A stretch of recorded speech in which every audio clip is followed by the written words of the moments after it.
بسم الله الرحمن الرحيم.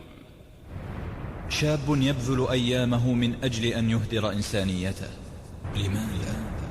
رجل يهتك حرمة عقله. لماذا؟ شاب يدمر مستقبله. لماذا؟ رجل يخيب أمل ذويه. ومن يتق الله يجعل له مخرجا ويرزقه من حيث لا يحتسب ومن يتوكل على الله فهو حسبه إن الله بالغ أمره قد جعل الله لكل شيء قدرا. بسم الله الرحمن الرحيم. إن الحمد لله نحمده ونستعينه ونستغفره ونعوذ بالله من شرور أنفسنا ومن سيئات أعمالنا من يهده الله فلا مضل له ومن يضلل فلا هادي له وأشهد أن لا إله إلا الله وحده لا شريك له وأشهد أن محمدا عبده ورسوله. يا أيها الذين آمنوا اتقوا الله حق تقاته ولا تموتن إلا وأنتم مسلمون. يا أيها الناس اتقوا ربكم الذي خلقكم من نفس واحدة وخلق منها زوجها وبث منهما رجالا كثيرا ونساء واتقوا الله الذي تساءلون به والأرحام إن الله كان عليكم رقيبا. يا أيها الذين آمنوا اتقوا الله وقولوا قولا سديدا يصلح لكم أعمالكم ويغفر لكم ذنوبكم ومن يطع الله ورسوله فقد فاز فوزا عظيما. أما بعد فإن أصدق الحديث كلام الله وخير الهدي هدي رسول الله صلى الله عليه وآله وسلم وشر الأمور محدثاتها وكل محدثة بدعة وكل بدعة ضلالة وكل ضلالة في النار. Titre de la conférence en arabe c'était ومن يتق الله يجعل له مخرجا ويرزقه من حيث لا يحتسب. C'était plus ou moins le titre de la conférence. En français, ils ont mis, je pense, Allah le meilleur des donateurs. Je pense que c'est ce qu'il y avait dans les affiches, même si la conférence ne va pas se limiter au bien et à la suffisance financière. Le meilleur conseil que l'on peut se recommander mutuellement, que ce soit pendant le mois de Ramadan ou en dehors de celui-ci, c'est se conseiller la piété. At-taqwa. Wa man yattaqillah. Et celui qui craint Allah. C'est le verset. Il se trouve où ce verset? Quelle sourate? Dans sourate At-Talaq. Sourate At-Talaq, la sourate le divorce. Dans cette sourate-là, verset 2, il commence celui-ci. Wa man yattaqillah yaj'al lahu makhraja. Il continue dans le troisième. Et c'est justement le conseil, c'est-à-dire se conseiller la piété et la crainte d'Allah Azza wa Jal, c'est justement la recommandation dont Allah lui-même nous a fait part, ainsi qu'aux communautés qui nous ont précédés. Lorsqu'il a dit وَلَقَدْ وَصَّيْنَا الَّذِينَ أُوتُوا الْكِتَابَ مِنْ قَبْلِكُمْ وَإِيَّاكُمْ أَنِ اتَّقُوا اللَّهَ.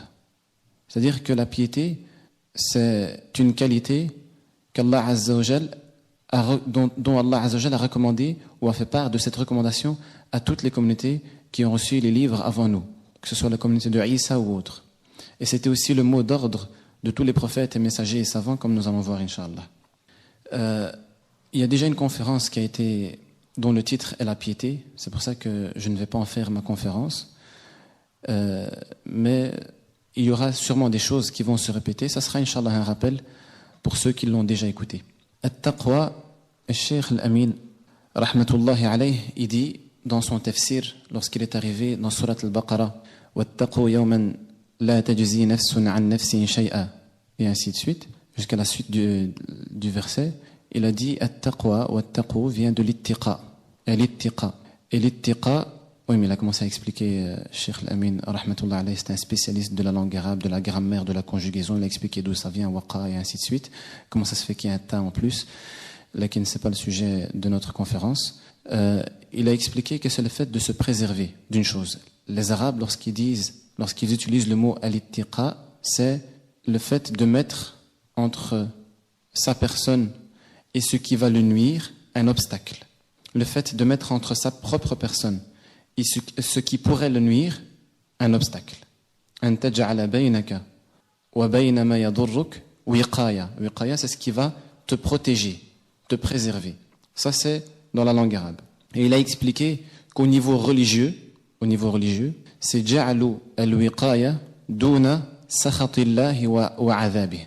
C'est le fait de mettre entre toi et la colère d'Allah Azza wa Jal et son châtiment, une préservation, quelque chose qui va te préserver, un obstacle qui va te préserver de la colère d'Allah Azza wa Jal. Ça, c'est au niveau religieux. On a expliqué au niveau de la langue arabe. Ça, c'est au niveau religieux. Et c'est quoi cette préservation? Par quoi on va se protéger de la colère d'Allah Azza wa Jal? Il a dit وَهِيَ امْتِثَالُ أَمْرِهِ وَاجْتِنَابُ نَهْيِهِ. Le fait d'accomplir ou alors d'obéir à ses ordres et de s'écarter de ses interdits. Ça, c'est ce qu'il a dit Cheikh Al-Amin. Et là, Aouad, comme on a dit, il faisait partie de son habitude de commencer à citer des vers poétiques de Nabirat al-Dubiyani et ainsi de suite. Al-Muhim. Les savants disent que la piété est une lumière, c'est une lumière qu'Allah installe dans les cœurs. Ça veut dire qu'il n'y a personne qui peut aller l'acheter. Ça ne se vend pas. Il n'y a personne qui va faire des efforts physiques et il va avoir la piété. Et tu as vu, moi j'ai la piété, parce que j'ai fait hier des efforts physiques. Ça ne vient pas avec les efforts physiques, ni avec l'argent. Ça vient, c'est un don d'Allah Azza wa Jal. Un don qu'il est possible d'acquérir. Ce n'est pas un don, par exemple, comme la prophétie. Allah ne le donne pas à n'importe qui, ni à tout le monde. Ici, c'est un don qu'il y a moyen d'acquérir. Au contraire, Allah nous encourage, comme on a dit, nous encourage et nous recommande d'acquérir ou d'atteindre cette piété. Et personne ne sait pénétrer cette piété. Personne ne sait savoir, Flan qui est devant moi là, c'est quelqu'un de pieux. Ou là, celui-là, il n'a aucune piété. Ou là, celui-là, il est à 45% de la piété. Ça, on ne sait pas le savoir. C'est quelque chose c'est un secret entre la personne et Allah Azza wa Jal. Et c'est pour ça qu'il a dit فَلَا تُزَكُّوا أَنفُسَكُمْ هُوَ أَعْلَمُ زِيد فَلَا تُزَكُّوا أَنفُسَكُمْ هُوَ أَعْلَمُ بِمَنِ اتَّقَى. Ne vous faites pas vos propres éloges. Ne vous vantez pas. فَلَا تُزَكُّوا أَنفُسَكُمْ هُوَ Allah, c'est mieux lequel d'entre vous a la piété ou pas. C'est Allah qui le sait. هُوَ أَعْلَمُ بِمَنِ اتَّقَى. On a dit la définition. On arrive à la définition que les savants ont donnée à taqwa. Et les définitions au niveau de taqwa sont très nombreuses. Certains ont dit taqwa Allah, c'est quoi? C'est an ta'bud Allah ala nurin min Allah tarju thawab Allah wa takhsha iqab Allah. Qui l'a étudié à la première fois? Ou est-ce qu'il y a le Shamqiti qui se trouve entre vous qui a étudié directement à de la définition? Je la répète, je vais la dire 3 fois, je l'ai déjà dit une fois. Il n'y aura pas de bonus. Deuxième reprise. Ils ont dit taqwa Allah, la crainte d'Allah, la piété. Taqwa an ta'bud Allah ala nurin min Allah tarju thawab Allah wa takhsha iqab Allah. Je vais la traduire, comme ça je vous donne un petit supplément. An ta'bud Allah, que tu adores Allah, ala nurin min Allah, tout en te basant sur une lumière d'Allah. De quelle lumière on parle ici? La science. قل إني على بينة من ربي قل هذه سبيلي أدعو إلى الله على بصيرة. Donc ici on parle de la science, une science qui vient d'Allah, على نور من Allah, bien sûr en suivant le prophète sallallahu alayhi wa sallam, puisque pas de science sans le suivi du prophète, ça n'existe pas. Que tu adores Allah tout en te basant sur une lumière provenant d'Allah, convoitant la miséricorde d'Allah et craignant le châtiment d'Allah. Je la reprends avec un tout petit changement. Ils ont dit an ta'bud Allah. At-taqwa, c'est quoi? C'est an ta'bud Allah, que tu adores Allah. Ala nurin min Allah, en te basant sur une lumière provenant de lui, provenant d'Allah. Et on a expliqué que c'était la science et la connaissance. Tarju rahmat Allah, certains ils ont dit. Ça revient au même. Tarju rahmat Allah, c'est-à-dire en convoitant la miséricorde d'Allah, ou tarju thawab Allah, en convoitant la récompense d'Allah, ça revient au même. La récompense est une miséricorde d'Allah. Wa takhsha azab Allah, ou bien iqab Allah, qui revient au même, en craignant le châtiment d'Allah ou les supplices, on pourrait traduire ça comme ça, d'Allah, ou qu'Allah a réservé pour ceux qui n'obéissent pas. Ça, c'est la première définition. La définition suivante de taqwa, c'est celle qu'on rapporte de l'imam ou bien du compagnon Ali ibn Abi Talib radiyallahu anhu. Y a-t-il quelqu'un d'entre vous qui la connaît? Sorte de rime comme ça, 4 petites phrases. Ma fille, qu'est-ce que vous faites à Derere pendant la journée de Ramadan? Qu'il y a un hifz, qu'il y a un mudhakara, qu'il y a un kutub, qu'il y a un...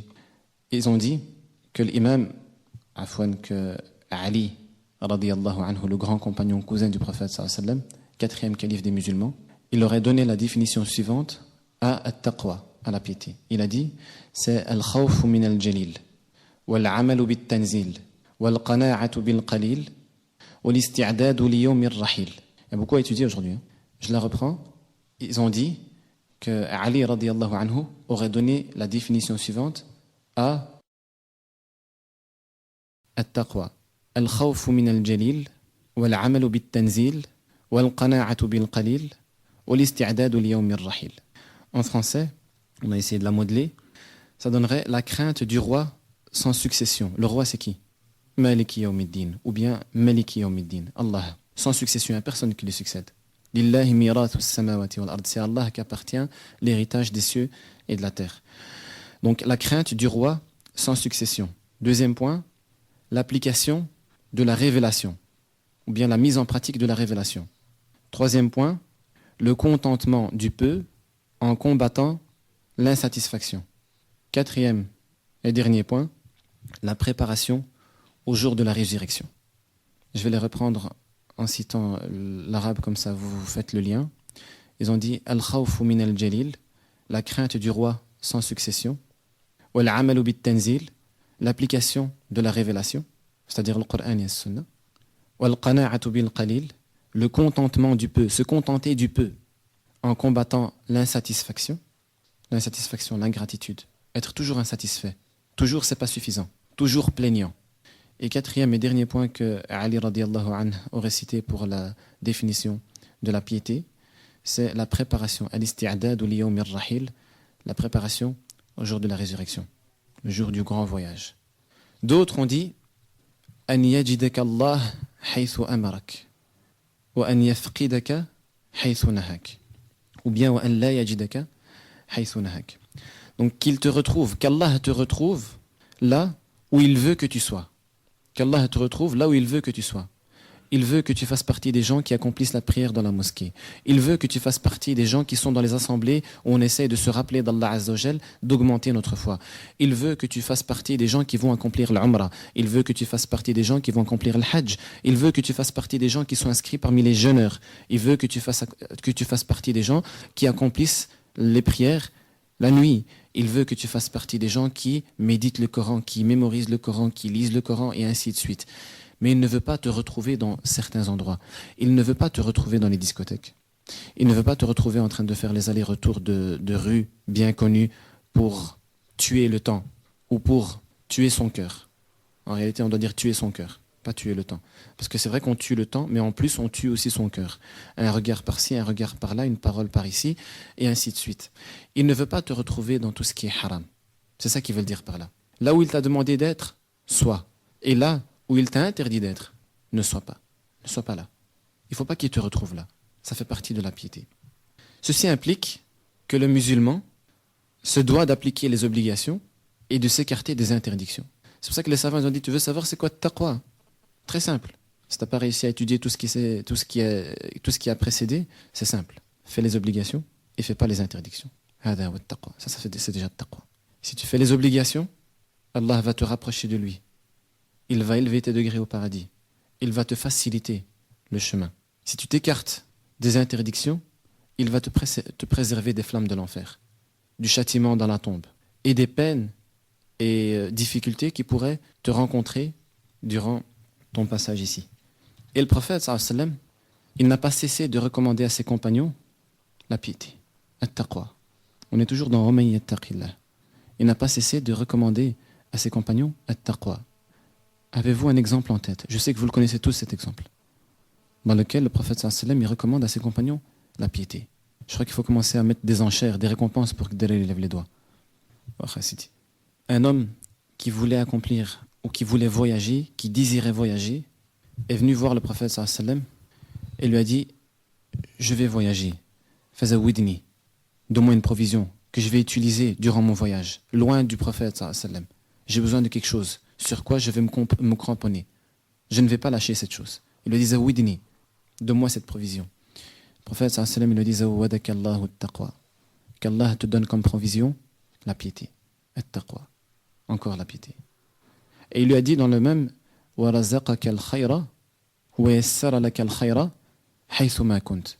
et qu'il te facilite le bien où que tu sois. Les textes du Coran et du prophète sallallahu alayhi wa sallam se rejoignent parfaitement. C'est pour ça que Aïcha radiallahu anha, lorsqu'elle fut interrogée concernant le comportement du prophète sallallahu alayhi wa sallam, elle a dit Kana khuluquhu al-Qur'an. Son comportement, c'était le Coran. Tu vois le prophète sallallahu alayhi wa sallam, tu veux savoir comment est-ce qu'il était, tu veux l'imaginer. Imagine un Coran qui marche avec des pieds et des mains. Imagine un Coran, ça c'était le prophète sallallahu alayhi wa sallam. Toutes ces paroles étaient reliées au Coran. Il lui disait c'est-à-dire que le prophète sallallahu alayhi wa sallam, il a cherché qu'est-ce qui était de meilleur, quelle était la meilleure provision, quel était le meilleur conseil qu'il peut donner à cet homme-là. Et le meilleur conseil qu'il a trouvé, c'était la piété. Et comment est-ce que le prophète sallallahu alayhi wa sallam ne va pas trouver que le meilleur, ou ne va pas estimer que le meilleur conseil, c'est la piété, alors qu'Allah Azza wa Jalla l'a dit dans le Coran. Où est-ce qu'il l'a dit? Il a dit sur Surat al-Baqarah. Allah yajzik bi khir. On commence à parler des récompenses, les réponses commencent à fuser. Il a dit وَتَزَوَّدُوا فَإِنَّ خَيْرَ الزَّادِ التَّقْوَى. Lorsqu'il parlait des gens de l'Hajj et ainsi de suite, il a dit وَتَزَوَّدُوا, et prenez des provisions pour accomplir votre Hajj. À l'époque, certains ils allaient à l'Hajj sans rien du tout. Ils disaient on tawakkal ala Allah. Zidus salam. L'islam a montré que c'est pas comme ça que ça fonctionne. Il faut, comme on dit, frapper à la porte des causes qui donnent des effets, qui donnent vie à certaines choses. Il leur dit وَتَزَوَّدُوا, prenez des provisions. وَخَيْرَ الزَّادِ التَّقْوَى فَإِنَّ خَيْرَ الزَّادِ التَّقْوَى فَإِنَّ خَيْرَ الزَّادِ التَّقْوَى. Sans oublier que la meilleure des provisions, et ça c'est Allah qui le dit, la meilleure des provisions, c'est la crainte d'Allah Azza wa Jal. Sur base de ceci, certains savants ont dit qu'il n'y a pas, après la foi, parce que la foi c'est la base de toute chose, après la foi, une chose plus importante aux yeux d'Allah Azza wa Jal que la piété, at-taqwa. Il n'y a pas. Parce qu'il a dit فَإِنَّ خَيْرَ, la meilleure des provisions, at-taqwa, c'est la crainte d'Allah Azza wa Jal et la piété. Ensuite, on passe rapidement aux moyens qui vont permettre, ou à l'un des moyens les plus importants, qui va permettre à la personne d'atteindre cette piété. On parle de la piété, c'est très bien la piété. On a su c'était quoi la piété? C'était d'accomplir ce qui était obligatoire et de s'écarter de ce qui était interdit. Tu garantis ces deux choses, Allah te garantit le paradis. Tu préserves, tu respectes, tu observes ces deux choses, Allah te préserve et te réserve un endroit au paradis. Il te préserve de l'enfer et des châtiments et il te réserve un endroit au paradis, Inch'Allah. Au plus ta foi elle sera importante, au plus le degré du paradis sera haut. Et les savants ont dit, l'une des meilleures manières d'atteindre ce degré de piété, ou alors cette piété, et puis évoluer, quand on a atteint la piété, on évolue dans cette piété. C'est pour ça qu'il est possible que quelqu'un soit pieux, mais il ne sera jamais aussi pieux que les compagnons. Et les compagnons ne seront jamais aussi pieux que le prophète, sallallahu alayhi wa sallam. Car il a dit lui-même, lorsqu'il a entendu certains dire que lorsqu'ils ont posé des questions aux mères des croyants, épouses du prophète sallallahu alayhi wa sallam, concernant la pratique du prophète sallallahu alayhi wa sallam, les épouses du prophète sallallahu alayhi wa sallam, elles l'ont expliqué, ils ont dit voilà, il fait ça, il fait ça, il fait ça. كأنهم تقالوها. Ils ont diminué à leurs yeux ces pratiques. C'était pas important pour eux. Ils ont dit c'est prophète, il fait pas autre. On pensait qu'il faisait beaucoup plus d'actions. Taqalluha, ça veut dire qu'ils ont diminué les actions qui leur ont été citées à leurs yeux. Ils ont cru que c'était beaucoup plus important. Mais ils ont dit finalement c'est normal. غُفِرَ لَهُ مَا تَقَدَّمَ مِنْ ذَنْبِهِ وَمَا تَأَخَّرَ. C'est normal. Allah lui a pardonné tout ce qui aurait pu arriver au prophète sallallahu alayhi wa sallam avant ou après, erreur, oubli et ainsi de suite. C'est normal qu'il ne fait pas autant d'actions. L'un d'entre eux a dit moi, je ne vais jamais me marier. Je vais me vouer entier à l'adoration d'Allah. Jamais je vais me marier. Parce que la femme, l'épouse, les enfants, c'est quand même une certaine distraction, à côté du fait que c'est un grand mérite et beaucoup de hasanat.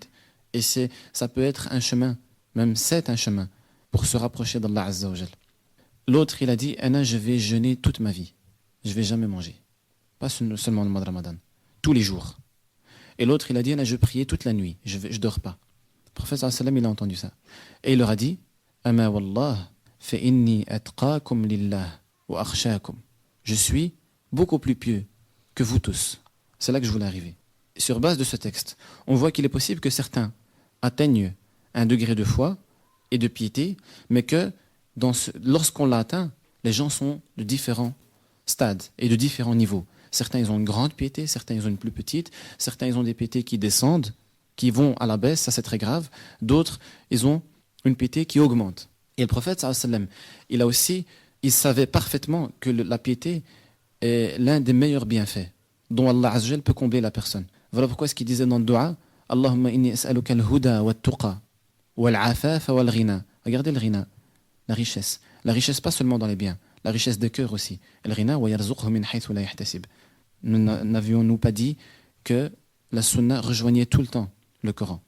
Le prophète sallallahu alayhi wa sallam, un Coran qui marche avec des pieds et des mains. Un Coran vivant.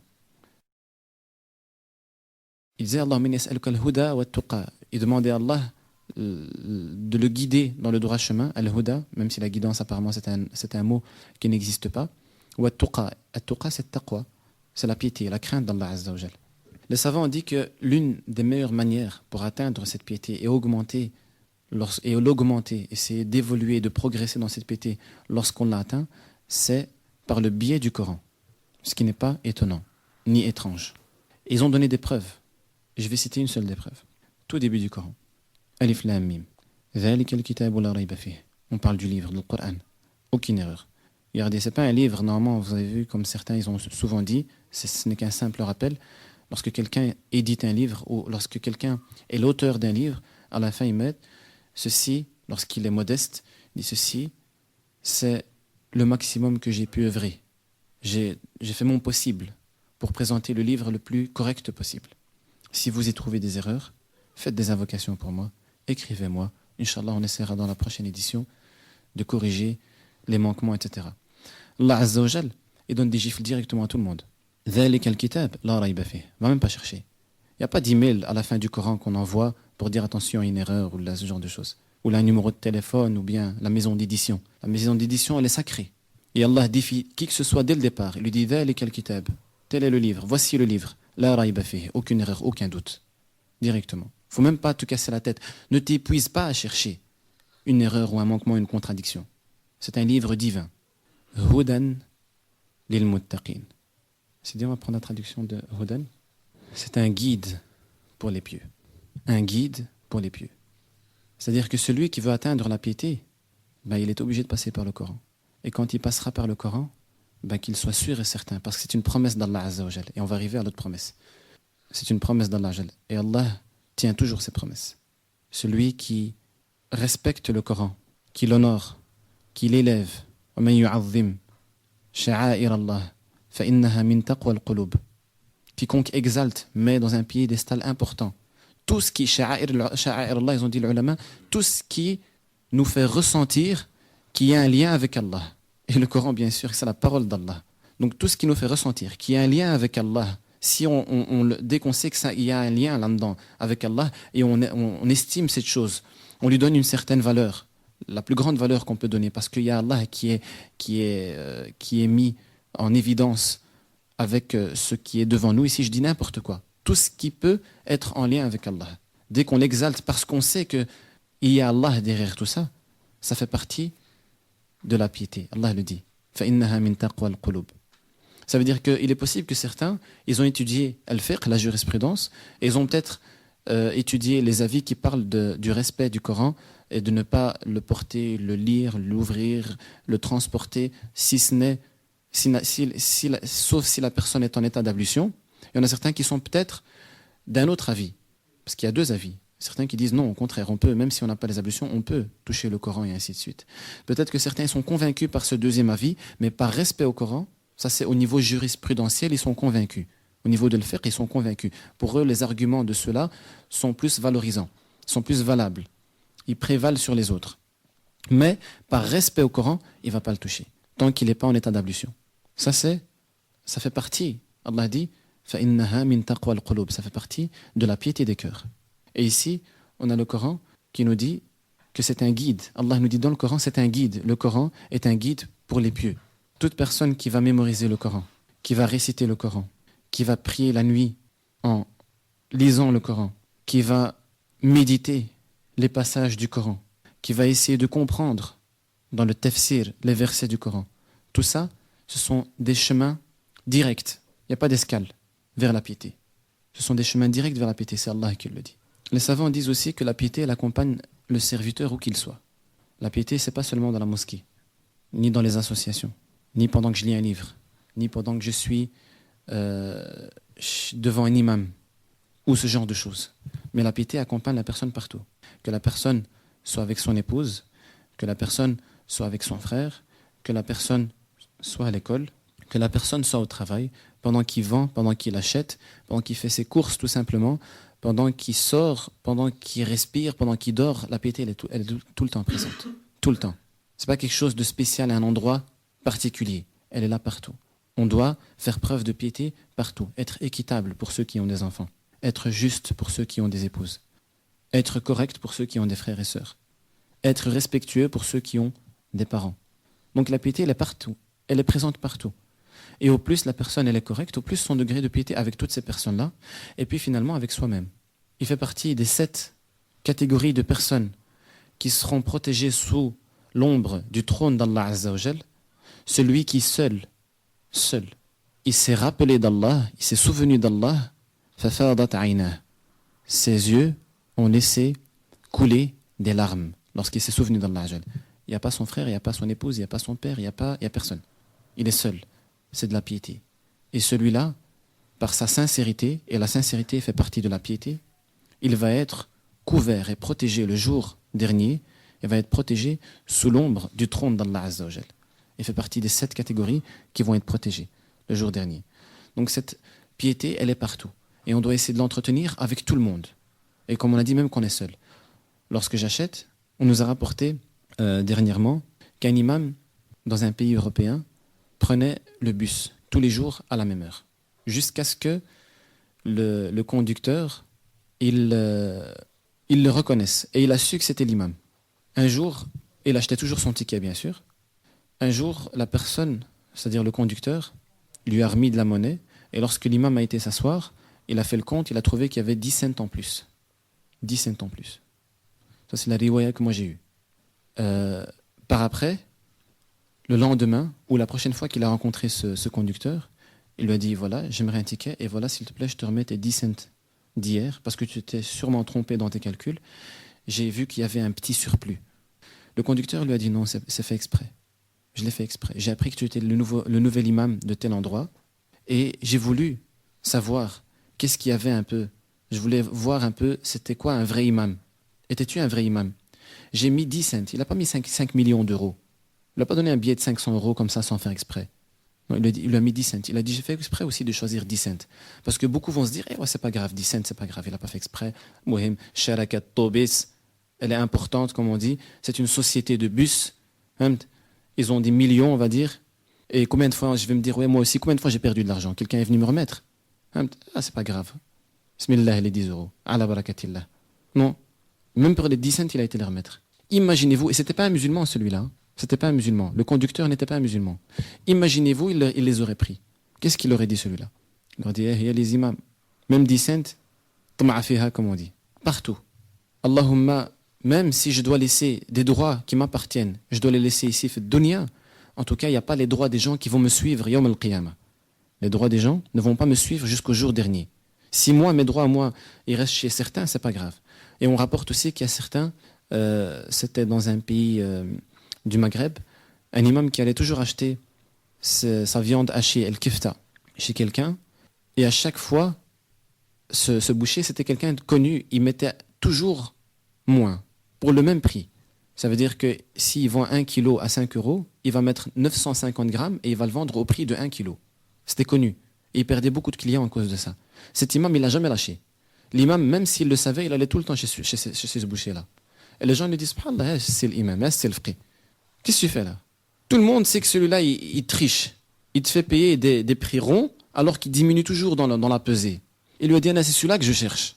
C'est celui-là que je cherche parce que je sais que j'ai des provisions chaque fois. Andallah yawm al-qiyamah. C'est celui-là que je veux. Mais celui-là qui va me donner juste, qui fait partie du... J'ai pas de gain avec lui, yawm al-qiyamah. J'ai des gains dans mon assiette. J'aurai 50 grammes en plus. Mais 50 grammes de yawm al-qiyamah, comme on a déjà vu, on a al-mawazin al-qist al-yawm al-qiyamah. Al-mawazin al-qist al-yawm al-qiyamah, jusqu'à la fin du verset. Il n'y a rien qui échappe le jour dernier. C'est pour ça que les muttaqoun, les gens de piété, des fois on croit que c'est des extraterrestres, ils ne sont pas normaux. Ils font attention à la moindre chose. Pourquoi? Parce qu'ils savent, ils goûtent. Le taqwa, c'est une vie pour le cœur. Le cœur, il vit et il ressent les choses. Lui, il les ressent. Celui qui est en face de lui, il dit, ouais, mais tu exagères. C'est quoi, tu as été jusqu'à ce petit détail-là? On rapporte que l'imam al-Hassan al-Basri, on lui a proposé une affaire commercial, donc où il y avait de l'argent, où il pouvait gagner beaucoup d'argent. Et il l'a refusé. Celui qui rapporte cette histoire, c'est quelqu'un qui a de la science. Et il dit, Wallah, il n'y avait rien. Il n'y avait rien de haram. Il n'y avait peut-être même pas du déconseillé dans cette affaire. Mais il l'a évité. Parce qu'il n'était pas à l'aise dans sa foi. Il se dit peut-être que cet argent va m'apporter un problème ou la genre de choses, je laisse tomber. Et il avait un gain énorme, ils disent. Lakin allait laisser. On appelle ça le wara'. Craindre Allah Azza wa Jal. Lorsqu'on est venu poser la question à Cheikh Mohamed Al-Amin Al-Shanqiti dans un chapitre très précis des transactions financières, Kitab al-Buyu'. Et celui qui lui a posé une question, c'est un très grand savant contemporain, actuel. Il lui a posé la question, Cheikh Al-Amin lui a dit Allahu A'lam. Je ne sais pas. Allahu A'lam. Et ici, celui qui rapporte cette histoire, il dit, je mets une parenthèse, il dit Wa kana Cheikh Al-Amin ala ilmin azim. Cheikh Al-Amin, il avait une science énorme. Il a été choisi parmi les plus grands savants de l'époque pour être professeur dans la mosquée du prophète sallallahu alayhi wa sallam. Y a-t-il un mérite plus grand qu'être conférencier dans la mosquée du prophète sallallahu alayhi wa sallam? Il a été professeur dans les grandes universités, toutes nouvelles universités d'Arabie et ainsi de suite. Al-Muhim, il a été reconnu par tous les savants comme étant l'un des plus grands savants du siècle passé. Et il a dit Allahu A'lam. Le cheikh qui lui posait la question, il lui dit, cheikh, c'est une question très importante. Nous, on nous interroge à ce niveau-là, qu'est-ce qu'on va dire aux gens? On a besoin de savoir qu'est-ce qu'il en est. Le cheikh, pour la deuxième fois, lui dit Allahu A'lam. Il a peur d'Allah Azza wa Jal. Il a peur de dire une chose. Et Allah va lui dire, Yawm al-Qiyamah, tu as donné cette fatwa-là. Sur base de quoi? Allahu A'lam. Je préfère dire Allahu A'lam. Même si on dit le grand cheikh, il n'a pas su répondre. C'est dit le grand cheikh, il n'a pas su répondre. Et en réalité, le fait de dire le grand cheikh, il n'a pas su répondre, ça lui donne encore plus de grandeur. La troisième fois, il lui dit à cheikh, In lam tujibni ant, faman yujib. Si toi, tu ne me donnes pas la réponse, qui va me donner la réponse? Tu es considéré comme la tête des savants. Qui va me donner la réponse? À la troisième fois, après ces paroles-là, qu'est-ce qu'il a fait, cheikh? Il est tombé sur ses genoux. Il a levé ses mains vers le ciel. Il a dit à Fulan, assez. La tuhammilni ma la utiq. Ne me fais pas porter un fardeau que je ne suis pas capable de supporter. La adri, je ne sais pas, Allahu A'lam. Ne me fais pas porter un fardeau que je ne suis pas capable de supporter. Et une deuxième fois, je l'ai écouté de ma propre initiative, avec mes propres oreilles. Là, celles qui sont devant vous, je les ai écoutées. Cheikh Al-Amin lui-même, en Mauritanie, on lui a posé, c'est un juge de Mauritanie qui lui pose la question suivante. Que dites-vous sur la question très importante et très pertinente, très subtile dans les sciences du Coran, ce qu'on appelle sab'at ahruf? Je ne sais pas traduire ça. Sab'at ahruf, c'est comme ça qu'on a dit. Il y a plusieurs textes prophétiques qui parlent dans le Coran de sab'at ahruf. 7 ahruf. Lorsqu'on a écouté la question et on savait que c'était Cheikh Al-Amin qui devait répondre, on était tout content. Parce que c'est une question qui a fait couler beaucoup d'encre. Certains ont dit qu'il y a plus de 30 avis à ce niveau-là.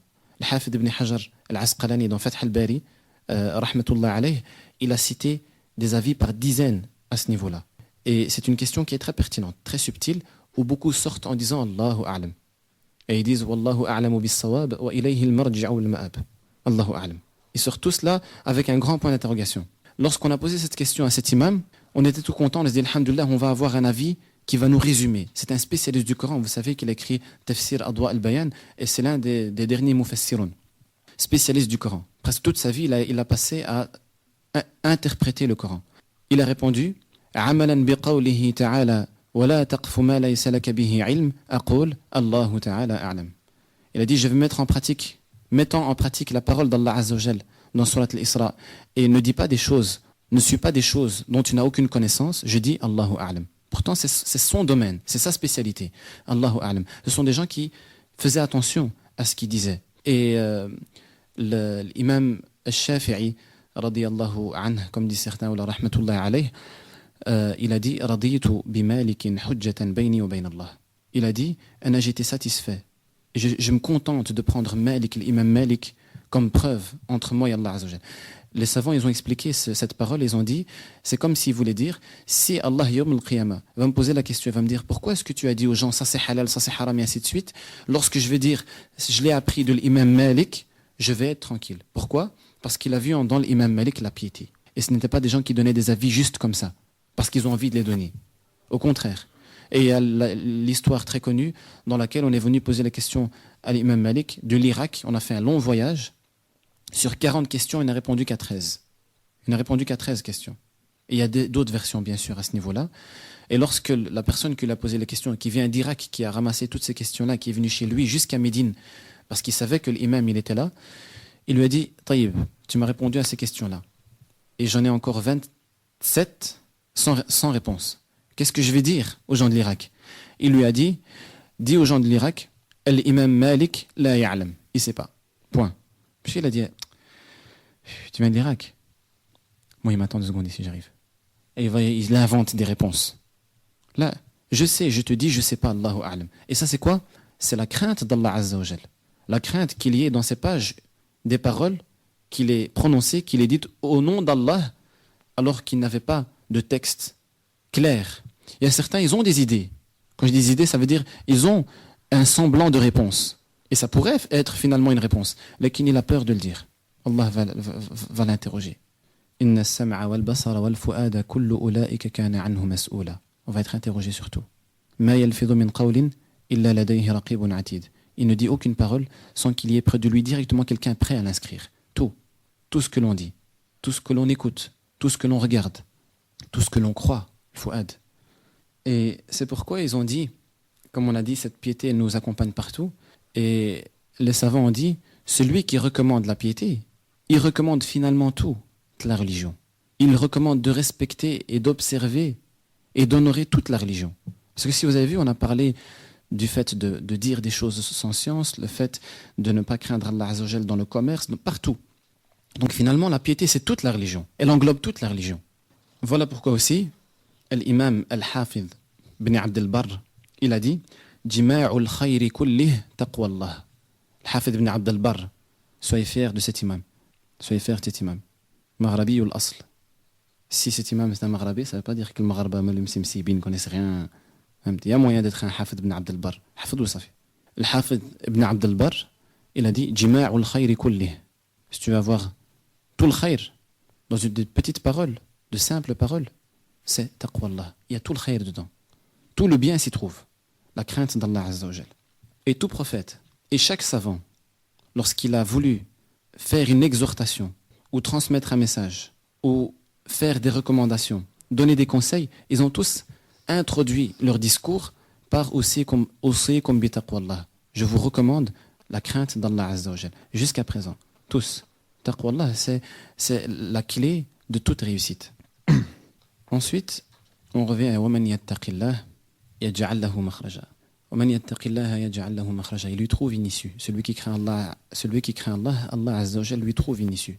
Certains ils disent وَيَرْزُقْهُ مِنْ حَيْثُ لَا يَحْتَسِبْ. Et il lui donne sa suffisance au niveau des biens et autres, et ça lui vient d'un endroit qu'il n'attend pas finalement. Il n'y comptait pas. Il comptait pas sur ça. Ça lui vient. Certains disent, mais dans ce cas-là, pourquoi est-ce qu'on retrouve parmi les gens de piété certains qui n'ont pas les moyens? Si c'est vrai, on retrouve parmi les gens de piété certains qui n'ont pas les moyens. Et on retrouve parmi les gens qui n'ont aucune piété certains qui, comme on dit, sont pleins aux as. C'est quoi cette histoire?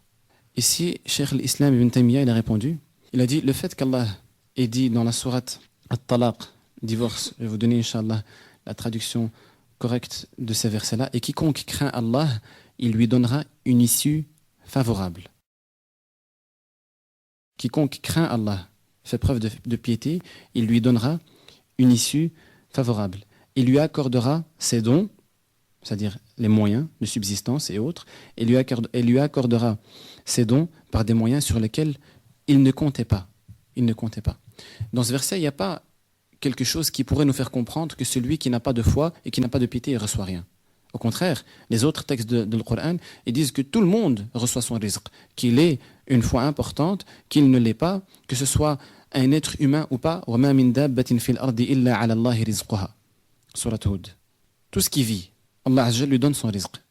Et on a déjà expliqué dans d'autres discours que lorsqu'un imam était en train de faire son voyage et qu'il est arrivé à un endroit, il a voulu se reposer, il est rentré dans une petite grotte, qu'il a commencé à manger, une partie de sa nourriture est tombée, une fourmi est venue en courant, elle a pris ce morceau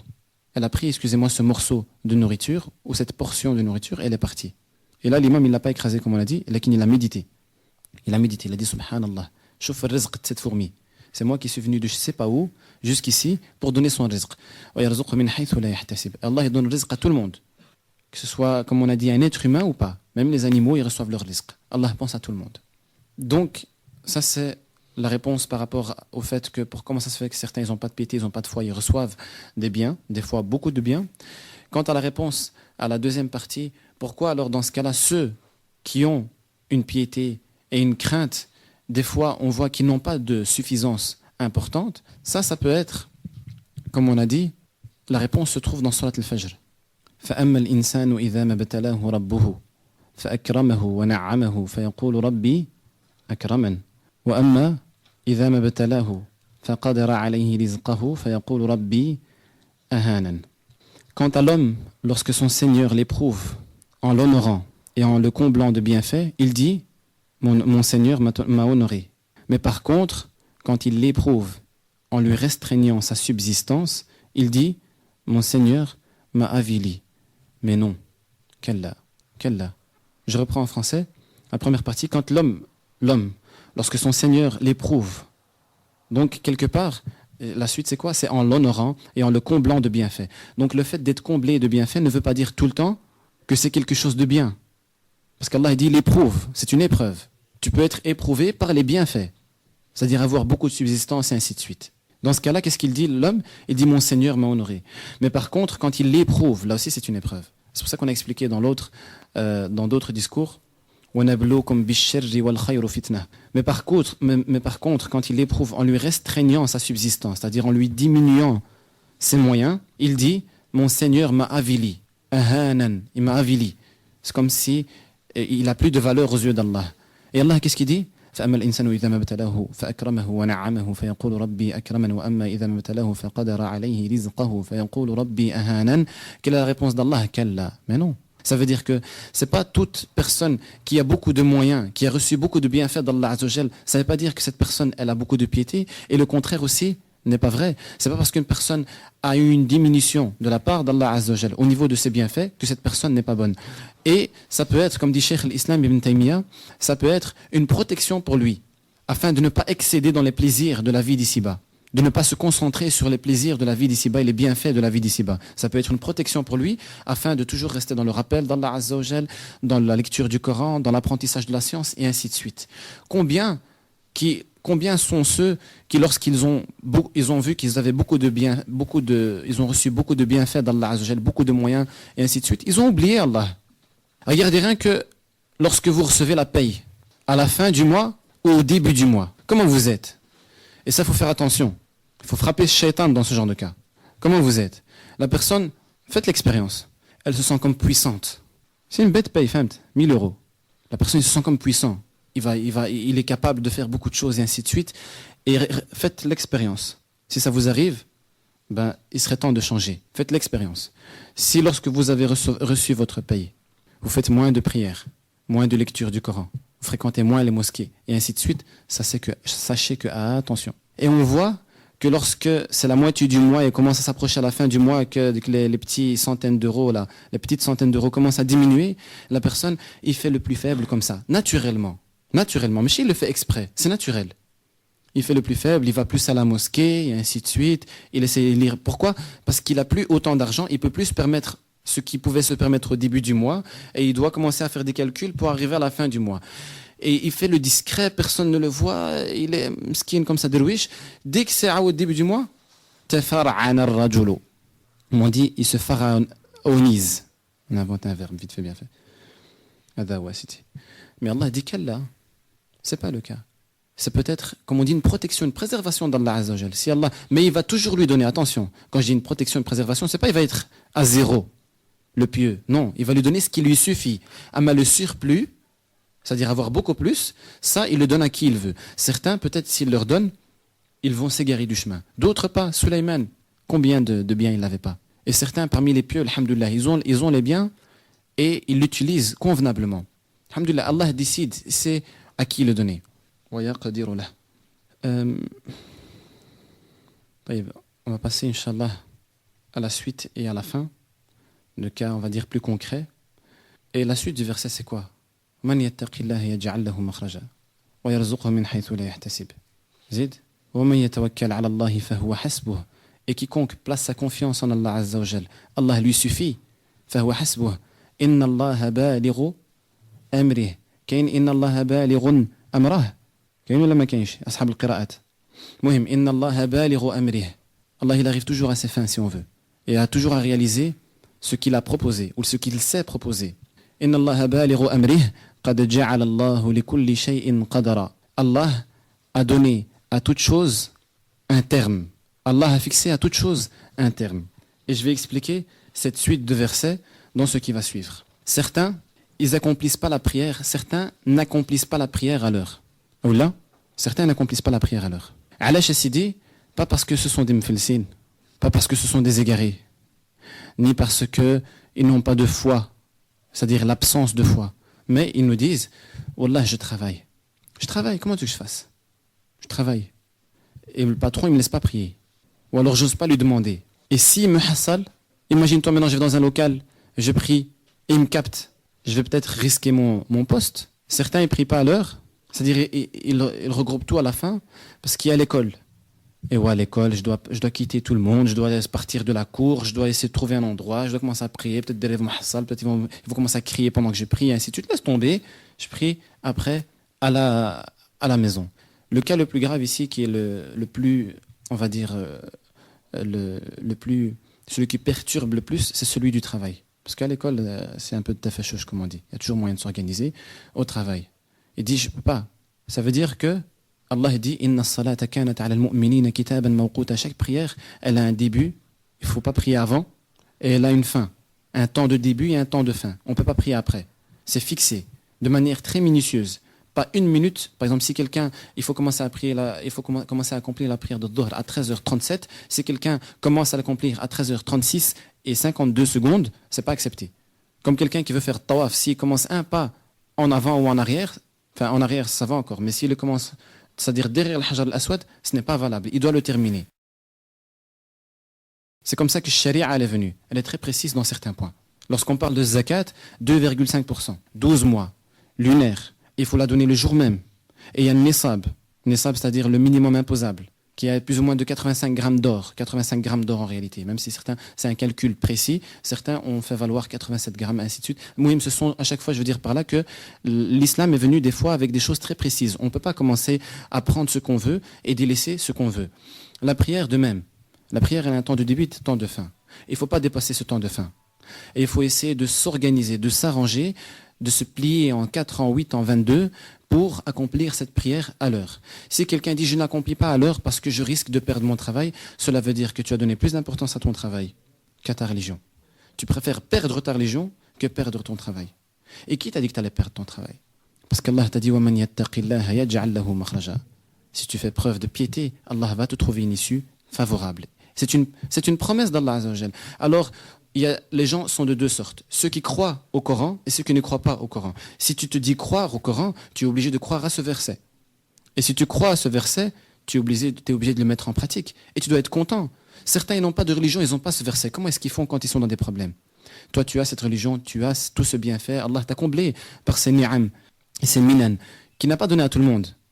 Sois fier de ta religion et honore ta religion. Et tu dis, Anna, je vais pratiquer la prière. Et si Allah, il a dit dans le Coran qu'il allait me trouver une issue, moi j'ai confiance en Allah. C'est qu'il va me trouver une issue. Ou il va me laisser rester dans ce travail-là, dans ce job-là, avec ma prière, avec ma religion. Ou si ce n'est pas valable, dans ce cas-là, je vais peut-être perdre celui-là, mais j'en aurai un meilleur. Et il y a une règle, celui qui délaisse une chose pour Allah, Allah lui donne meilleur que ce qu'il avait. Une meilleure chose que ce qu'il avait.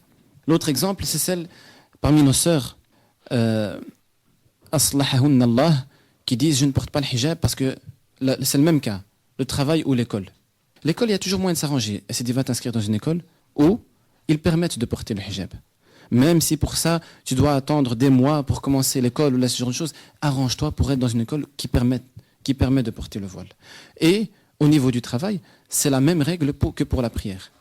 Si tu vas perdre ton travail ou ils n'acceptent pas que tu travailles là avec ton hijab, sache que si tu préserves ta religion, en préservant ton hijab, Allah va te préserver ton emploi et va te donner un meilleur que celui-là si tu perds le premier. Si c'est impossible, il va te donner un meilleur que celui-là. Wallah, je connais des personnes personnellement. Ce n'est pas des histoires qu'on m'a racontées ni à la télé, ni cassette audio, ni quoi que ce soit. Je connais des personnes, je les connais personnellement. J'ai été même très proche de ces personnes-là. Ils n'avaient pas de travail. Et vous savez, des fois, les jeunes, quand ils n'ont pas de travail, l'oualid, il le rouen. Il lui dit assez, tu vas pas à l'école, tu vas pas au travail, qu'est-ce que tu fais, à quoi tu sers, t'es un être humain, t'es un homme. Quand j'avais ton âge, Anna, j'avais 300 vaches et j'étais responsable de autant de terres et qui fait, à quoi tu sers? À quoi tu sers? Tu crois que t'es une fille qui attend de se marier? Mohim, du matin au soir. Il a préservé sa prière. C'est pas quelqu'un qui s'est dit, moi je rentre plus à la maison, j'ai plus envie d'écouter mon père. Il a essayé de chercher le travail comme il faut. Et un jour, en pleine prière, téléphone fixe, il n'y avait pas encore de GSM, Kada. Téléphone fixe, il sonne. Dès qu'il a sonné, lui, il n'était pas dans la même pièce, il l'a entendu sonner de loin. On l'appelle, il répond pas, il est dans la prière. On me dit qu'il n'y reste plus beaucoup de temps. Je vais juste énumérer ce qu'il reste, sans détailler. Puisque la règle est la même, comme on a dit. Donc ne pas porter le hijab sous prétexte que on ne le permet pas, et ainsi de suite. Ne pas arriver à guérir ceux qui sont atteints d'une maladie, comme on dit, sihr, l'ayn, kada, ils n'arrivent pas à guérir pendant 1, 2, 3, 4, 5, 6 ans, ils essayent de protéger leur religion, après ils étouffent, ils explosent, et tout ça ce sont des épreuves d'Allah Azza wa Jal. Qu'est-ce qu'ils font? Ils commencent, même si au début ils ont une bonne aqida, ça veut dire c'est interdit d'aller chez celui-là qui va m'écrire des trucs que je dois mettre dans ma poche, que je dois bakhar des trucs et les sentir, que je dois aller faire mes besoins dans un endroit, et puis me mettre en dessous, là, des choses de pas normaux, des trucs qui sont vraiment pas normaux. Mais après un certain temps, la foi elle commence à baisser et ils vont voir ces gens-là. Alors que continue à faire preuve de piété. Et Allah va te trouver une issue. La question qui subsiste toujours, c'est oui mais quand? Ça fait 5 ans que j'attends. Et Allah il a dit dans le même verset, juste après, c'est comme s'il te dit, Allah il a donné un terme à ta souffrance. Il a donné un terme à ton épreuve. Patiente et tu trouveras ton issue. Ceux qui divorcent de leurs épouses, parce que eux, ils prononcent la parole du divorce comme s'ils disaient comment tu vas. Ils divorcent de son épouse sans aucune responsabilité. Et puis après, quand tu lui dis attention, ton épouse, elle est haram pour toi, tu peux plus t'approcher d'elle. Si tu t'approches d'elle, même si tu vas chez le plus grand imam de l'univers qui te fait un aqd, t'es dans le haram, t'es dans le zina. Il dit non, qu'est-ce que tu fais là, taf'al? Comme ils ont dit un compagnon du prophète sallallahu alayhi wa sallam. Il lui dit non, fais pas ça. Il lui dit c'est moi qui l'ai fait. Et c'est moi qui t'es en train de divorcer ta femme. C'est toi qui l'as fait. Il lui a dit innaka lam tattaqillah, tu n'as pas fait preuve de piété, falam yaj'alillahu laka makhraja. Allah ne t'a pas trouvé une issue parce que tu as wala tattakhidu ayatillahi huzwa. Justement, Allah il parlait du divorce, il lui a dit ne prenez pas les versets d'Allah azza wa jalla en moquerie, ne joue pas avec ces paroles-là qui sont très importantes. Le suivant, inchallah, je résume, les sœurs qui nous appellent pour avorter après la fornication. Ils commettent la fornication et puis ils appellent pour avorter. On lui dit si tu veux faire 2 graves péchés, fais-le. Le premier, c'est avoir fait la fornication. Le deuxième, si tu veux avorter, fais-le. Mais dis, mais comment je vais couvrir et ma mère et ma soeur et mon père et Hadak et Flan et ainsi de suite? Comment est-ce que je vais voir les gens? Comment est-ce que les gens vont voir? Ça arrive que quelqu'un tombe dans un péché, laquelle ne commet pas un deuxième. Si tu commets un deuxième, c'est comme si tu montres à Allah Azza wa Jal que tu n'as pas envie de te repentir. Repens-toi et compte sur lui, place ta confiance en lui, essaie de faire preuve de piété, Allah te trouvera une issue. Comme on a expliqué, ceux qui travaillent dans le haram, qui disent oui mais pour l'instant je suis obligé de travailler là-dedans sinon je n'arrive pas à vivre, c'est la même règle. Acheter une maison à intérêt parce que je suis mdiyaq à la maison, Allahumma te mdiyaq à la maison chez toi que mdiyaq dans le qabr. Allah protège les pieux comme il a protégé certains. Je cite Inch'Allah quelques récits très contemporains que j'avais préparés. Je termine juste par celui dans lequel Cheikh Atiyah Mohamed Salim, rahmatullah alayh, dit que Cheikh Abdullah Aziz ibn Baz lui a expliqué qu'un homme était dans le désert, en voyage, il s'est perdu à cause du vent qui s'est levé, vous savez, le vent désertique lorsqu'il y a le sable et ainsi de suite, une tempête de sable. Il est allé se réfugier quelque part, lorsqu'il est dans une grotte et il n'a plus su en sortir. Ses enfants l'ont cherché pendant des jours et des jours. Ils ne l'ont pas retrouvé et lui, il ne sait plus sortir. Après quelques jours, il a fait apparition. C'était plus ou moins 10 jours. Il a fait apparition, il est revenu chez eux et c'était quelqu'un qui avait plus ou moins, il avait des bêtes et ainsi de suite. C'était quelqu'un qui craignait Allah Azza wa Jal et il avait enseigné à ses enfants que chaque jour, à chaque fois qu'ils allaient traire leur bête, de prendre une partie de lait et de le donner à une certaine famille qui était pauvre. Lorsqu'il est revenu chez eux, ils ont posé des questions, Allah et ainsi de suite. Et vous allez bientôt vous aussi boire du lait, Inch'Allah. Très bientôt vous allez boire du lait. Ils lui ont expliqué, il leur a dit, les pauvres de la famille tout proche là, qu'est-ce que vous avez fait avec ceux-là? Il dit, Wallah, on leur donnait tous les matins du lait comme c'était le cas quand tu étais présent, mais il y a 2 jours on a arrêté parce qu'on pensait que tu n'allais plus revenir et ainsi de suite. Ils ont pensé que le Walid il est plus là. Et pour eux, c'est le Walid qui est la cause de cette donation-là. S'il est plus là, c'est plus grave. Il leur a dit, Wallah, je l'ai su. Pourquoi? Parce que dans ma grotte, il avait rien, le monsieur. Il était tout seul, il avait rien. C'est une histoire, comme je vous dis, je vous rappelle, c'est Cheikh Abdelaziz Ben Baz qui la raconte. C'est cet homme qui lui a dit, et il la raconte à Cheikh Atiyah. Il dit, pendant les premiers jours, tous les jours, il y avait une main qui s'approchait de moi qui me donnait du lait. Je buvais, tous les jours. Lakin ces 2 derniers jours, il n'y a personne qui est venu, je savais que vous ne donnez plus à ces pauvres. ومن يتق الله يجعل له مخرجا والله تعالى أعلم وبارك الله فيكم وصلى الله وسلم وبارك على نبيه وآله وصحبه أجمعين